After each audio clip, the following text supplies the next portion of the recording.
എൻ്റെ റിയൽ ലൈഫിൽ തന്നെ സ്റ്റോറി പറയാം. So that will be easy. അതായത് ഞാനും എൻ്റെ ഹസ്ബൻഡും കൂടെ നൈറ്റിൽ കാറിലിങ്ങനെ പോയിക്കൊണ്ടിരിക്കുമായിരുന്നു. അപ്പോഴത്തേക്കും നമ്മൾ ബാംഗ്ലൂർ ജ്യൂസി എന്ന് പറയുന്ന ഷോപ്പ് അറിയാമല്ലോ, അവിടേക്ക് ഞങ്ങൾ വണ്ടി തിരിച്ച സമയത്ത് നമ്മൾ ഇൻഡിക്കേറ്ററൊക്കെ ഇട്ടാണ് തിരിച്ചത്. ബട്ട് ആ സമയത്ത് എതിർ സൈഡിൽ നിന്ന് വന്ന ഒരു സ്കൂട്ടർ, ഹെഡ്ലൈറ്റ് പോലും ഇല്ലാതെ വന്ന ഒരു സ്കൂട്ടർ നമ്മളെ പെട്ടെന്ന് വന്നങ്ങ് ഇടിച്ചു. സോ ദാറ്റ് ടൈം ആ സമയത്ത് എൻ്റെ റിയാക്ഷൻ പറഞ്ഞാൽ ഞാൻ ഭയങ്കരമായിട്ടങ്ങ് പാനിക്കായിപ്പോയി.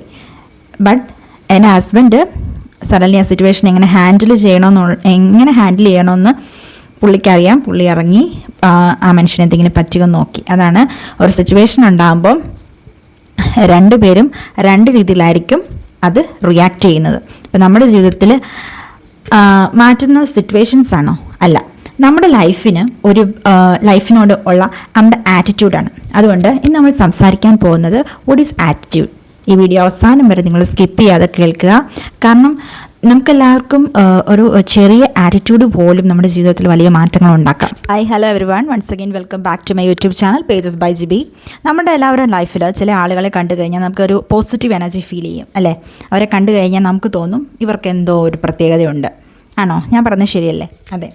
ആ പ്രത്യേകതയ്ക്ക് കാരണം എന്തുവാ? അവരുടെ ലുക്കാണോ? അല്ല. അവരുടെ പൈസ? അല്ല. അവരുടെ ടാലൻ്റ് ആണോ? ഒന്നുമല്ല. കാരണം എന്തുവാ? അവരുടെ ആറ്റിറ്റ്യൂഡ്.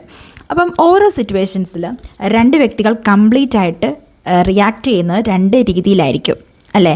നമ്മൾ കണ്ടിട്ടുണ്ട് അങ്ങനെ. അതായത് ഒരാളൊരു പ്രശ്നം വരുമ്പോൾ പെട്ടെന്ന് എന്ത് ചെയ്യണമെന്നറിയാതെ പേടിച്ച് നിൽക്കും. മറ്റേ ആൾ എന്ത് ചെയ്യും? അതേ പ്രശ്നം കണ്ടു കഴിഞ്ഞാൽ അത് പെട്ടെന്ന് എങ്ങനെ സോൾവ് ചെയ്യണം, പാനിക്കാകാത്ത രീതിയിൽ എങ്ങനെ സോൾവ് ചെയ്യണമെന്ന് മാത്രമായിരിക്കും അയാൾ ചിന്തിക്കുന്നത്. ഇതാണ് വ്യത്യസ്തരായ രണ്ട് പേര് രണ്ട് സിറ്റുവേഷൻസിൽ എങ്ങനെയാണ് റിയാക്ട് ചെയ്യുന്നത് എന്നുള്ളത്. What is attitude? ആറ്റിറ്റ്യൂഡ് എന്താ? വളരെ സിമ്പിളായിട്ട് പറഞ്ഞു കഴിഞ്ഞാൽ നമ്മൾ ചിന്തിക്കുന്ന രീതി, അല്ലെങ്കിൽ നമ്മൾ ഏതൊരു ആംഗിളിലാണ് നമ്മുടെ ലൈഫിനെ നമ്മൾ കാണുന്നത്, അതാണ് ആറ്റിറ്റ്യൂഡ് എന്ന് പറയുന്നത്. ഫോർ എക്സാമ്പിൾ, ടേബിൾ ഒരു ഗ്ലാസ് ഇരിക്കുവാണ്. ആ ഗ്ലാസ്സിനകത്ത് പകുതി വെള്ളമുണ്ട്. അപ്പം ഒരാൾ പറയും എന്ത്? Half M T. മറ്റൊരാൾ പറയും ഹാഫ് ഫുൾ. അതാണ് നമ്മുടെ സിറ്റുവേഷൻസ് സെയിം ആണ്, പക്ഷേ ആറ്റിറ്റ്യൂഡ് ഡിഫറെൻ്റ് ആണ്. നമ്മുടെ ആറ്റിറ്റ്യൂഡ് എന്ന് പറയുന്നത് നമ്മൾ എങ്ങനെയാണ് നമ്മൾ റിയാക്ട് ചെയ്യുന്നത് എന്നതിനെ അപേക്ഷിച്ചിരിക്കും. അപ്പോൾ എങ്ങനെയാണ് നമ്മൾ സംസാരിക്കുന്നത്, എങ്ങനെയാണ് ഒരു സിറ്റുവേഷൻ വരുമ്പോൾ നമ്മളൊരു തീരുമാനം എടുക്കുന്നത്, എങ്ങനെയാണ് നമ്മുടെ ജീവിതം ബിൽഡ് ചെയ്തുകൊണ്ട് പോകുന്നത് എന്നൊക്കെ അനുസരിച്ചാണ് നമ്മുടെ ആറ്റിറ്റ്യൂഡ് ഇരിക്കുന്നത്. പോസിറ്റീവായിട്ടുള്ള ആറ്റിറ്റ്യൂഡ് ഉള്ളവരെങ്ങനെയായിരിക്കും? അവരെപ്പോഴും അവരുടെ എന്തെങ്കിലും പ്രശ്നം ഉണ്ടായിക്കഴിഞ്ഞാൽ, നമ്മുടെ ലൈഫിൽ എന്തെങ്കിലും പ്രശ്നം ഉണ്ടായിക്കഴിഞ്ഞാൽ അവർ ആ പ്രശ്നത്തിനുള്ള സൊല്യൂഷൻസ് കണ്ടുപിടിക്കാനായിട്ട് ശ്രദ്ധിക്കും. അവരെല്ലാവരും എന്ത് ചെയ്യും? ഫെയിലിയറിൽ ഒരു ലെസൺ അവർ കണ്ടുപിടിക്കും. അവർക്കൊരിക്കലും ഡിലേ ഇല്ല. പ്രിപ്പറേഷൻസ് എപ്പോഴും കാണും. എന്നാൽ ഒരു നെഗറ്റീവ് ആറ്റിറ്റ്യൂഡുള്ള ഒരാൾ എങ്ങനെയായിരിക്കും? എല്ലായിടത്തും അവർക്ക് എന്തായിരിക്കും? പ്രശ്നങ്ങൾ മാത്രമേ കാണത്തുള്ളൂ. സെക്കൻഡ് തിങ്, അവർ ബ്ലെയിം ചെയ്ത് എപ്പോഴും എന്തായിരിക്കും? അവരുടെ കോൺഫിഡൻസിനെ അവർ ലൂസ് ചെയ്തുകൊണ്ടിരിക്കും. അതുകൊണ്ട് നമുക്ക് ടാലൻറ്റിനേക്കാളും പവർഫുൾ ആയത് എന്താ? ആറ്റിറ്റ്യൂഡാണ്. സോ അപ്പോൾ എങ്ങനെയാണ് ഈ പോസിറ്റീവായിട്ടുള്ള ആറ്റിറ്റ്യൂഡ് നമ്മുടെ ലൈഫ് ചേഞ്ച് ചെയ്യുന്നത്? അത് പോസിറ്റീവ് ആറ്റിറ്റ്യൂഡ് എന്ന് പറയുന്നത് നമ്മുടെ ഫേക്ക് ആയിട്ടുള്ള ഹാപ്പിനെസ് ആണോ? അല്ല. നമ്മൾ കരയേണ്ട സമയത്ത് എന്ത് ചെയ്യണം? കരയണം. അല്ലാതെ കരയണ്ട എന്നുള്ളതല്ല. പക്ഷേ എന്ത് സംഭവിച്ചാലും ഞാൻ ഇതിൽ നിന്ന് റിക്കവറി ചെയ്യുമെന്ന മൈൻഡ് സെറ്റാണ് നമുക്ക് എപ്പോഴും വേണ്ടത്. അപ്പം നമ്മുടെ ഒരു സ്റ്റുഡൻറ്റ് പീരീഡിൽ നമ്മളൊക്കെ ഏതെങ്കിലും എക്സാമിന് ഫെയിലായി കഴിഞ്ഞാൽ നമുക്കൊരു നെഗറ്റീവായിട്ടുള്ള ആറ്റിറ്റ്യൂഡ് നമ്മുടെ എന്താണ്? എനിക്കിനി ഒന്നിനും പറ്റത്തില്ല, എനിക്ക് കഴിവില്ല, മറ്റുള്ളവർക്കാണ് കഴിവുള്ളത്, എന്നെക്കൊണ്ട് ഒന്നിനും ഇനി പറ്റത്തില്ല, ഞാനിനി സ്കൂളിൽ പോകുന്നില്ല. അങ്ങനെയൊക്കെ ആയിരിക്കും നമ്മുടെ ഒരു നെഗറ്റീവ് ആറ്റിറ്റ്യൂഡ് എന്ന് പറയുന്നത്. നമ്മുടെ ആ ഒരു നെഗറ്റീവ് ആറ്റിറ്റ്യൂഡ് വെച്ച് കഴിഞ്ഞിട്ട് എന്ത് ചെയ്യും? നമ്മൾ പല പ്രാവശ്യം ഇരുന്ന് നമ്മൾ കരഞ്ഞിട്ടുണ്ട്. പക്ഷേ പോസിറ്റീവ് ആറ്റിറ്റ്യൂഡുള്ള ഒരു വ്യക്തി എങ്ങനെയായിരിക്കും? അവരെങ്ങനെയാണ് ചിന്തിക്കുന്നത്? ഇത്തവണ ഞാൻ ഫെയിലായി, നെക്സ്റ്റ് ടൈം ഞാൻ കുറച്ചും കൂടെ നന്നായിട്ട് പഠിക്കും, എനിക്ക് നല്ല മാർക്ക് വാങ്ങിക്കണം. നമുക്കൊരു ഫെയിലിയർ ഉണ്ടായി അതുകൊണ്ട് ലൈഫ് തീരുമോ? ഇല്ല. നമ്മൾ ജയിക്കുകയോ തോൽക്കുകയോ എന്നത് നമ്മൾ പലപ്പോഴും നമ്മുടെ ഇൻ്റലിജൻസ് അല്ല തീരുമാനിക്കുന്നത്, നമ്മുടെ എല്ലാം മൈൻഡ് സെറ്റാണ്.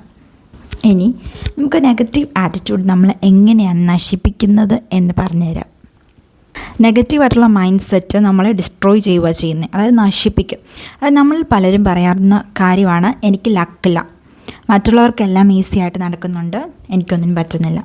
അവരെ പോലെ ഇത്തരം തോട്ട്സ് നമ്മളിങ്ങനെ റിപ്പീറ്റ് ചെയ്ത് നമ്മുടെ മൈൻഡിൽ ഇങ്ങനെ റിപ്പീറ്റ് ചെയ്തുകൊണ്ടിരിക്കുമ്പോഴത്തേക്കും അതെന്ത് ചെയ്യും, അതൊരു സത്യമായിട്ട് മാറും. ആ സത്യമായിട്ട് എന്ത് ചെയ്യും, നമ്മുടെ മൈൻഡ് അത് അക്സെപ്റ്റ് ചെയ്യാനായിട്ട് തുടങ്ങും. അപ്പോൾ നമ്മുടെ കോൺഫിഡൻസ് കുറയും, സമാധാനം നമുക്ക് നഷ്ടമാകും, മറ്റുള്ളവരോട് നമ്മുടെ ജലസി കൂടും. ഏറ്റവും വേസ്റ്റ് പാർട്ട് എന്താണെന്ന് വെച്ചാൽ ഈ നെഗറ്റീവായിട്ടുള്ള ആറ്റിറ്റ്യൂഡ് എന്ന് പറയുന്നത് ഭയങ്കര കണ്ടേജിയസ് ആണ്. സോ ആ ആറ്റിറ്റ്യൂഡ് അത് ഇറ്റ് വാസ് സ്പ്രെഡിങ്. സോ നമ്മുടെ ചുറ്റും ഉള്ളവരിലേക്കും കൂടെ അത് അഫക്റ്റ് ചെയ്യുക ചെയ്യുന്നത്. സോ അവർക്കും ആ ഒരു നെഗറ്റീവ് ആറ്റിറ്റ്യൂഡായിരിക്കും ഉണ്ടാവുക. Attitude is more important than talent. ടാലൻറ്റിനേക്കാളും നമുക്ക് വേണ്ടത് എന്താണ്, ആറ്റിറ്റ്യൂഡാണ്. ടാലൻ്റുള്ള എല്ലാവരും വിജയിക്കണമെന്നുണ്ടോ? ഇല്ല.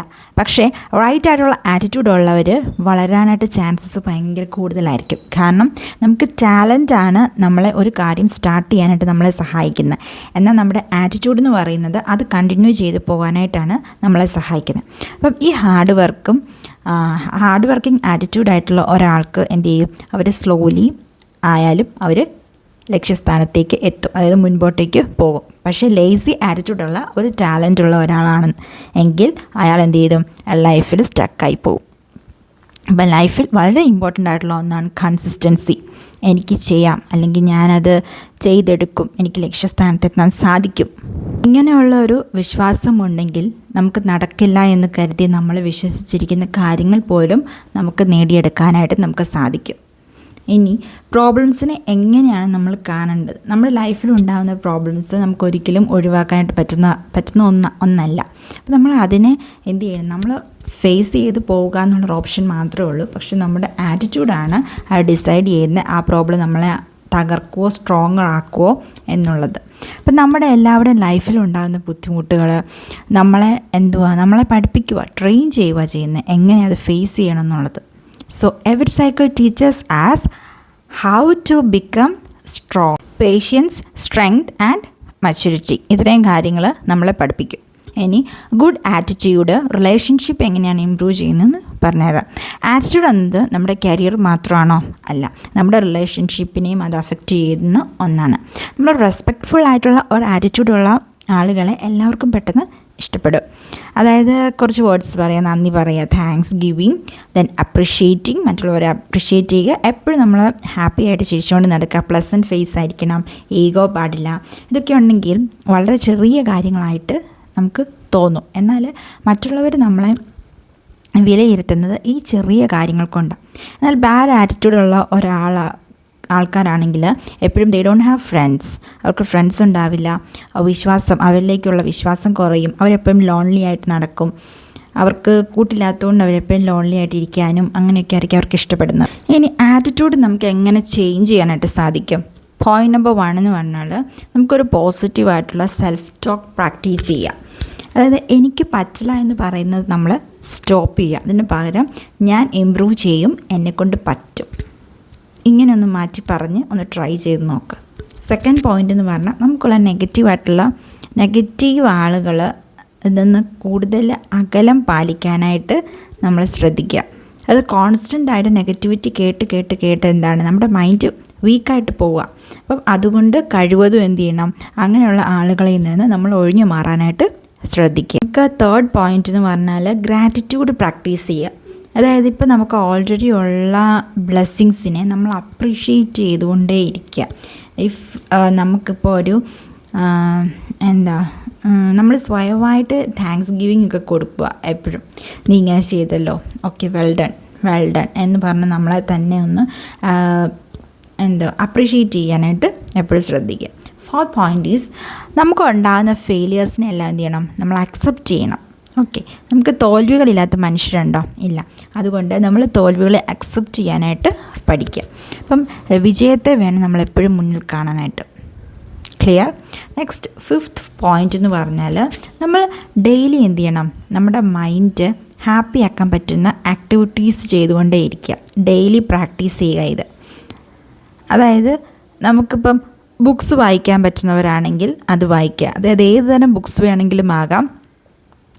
സ്റ്റോറീസ്, കോമഡി, അതായത് വാരികകൾ, വനിത, അങ്ങനെ എന്തെങ്കിലും ആയിക്കോട്ടെ, അതൊക്കെ നമ്മൾ വായിക്കുക.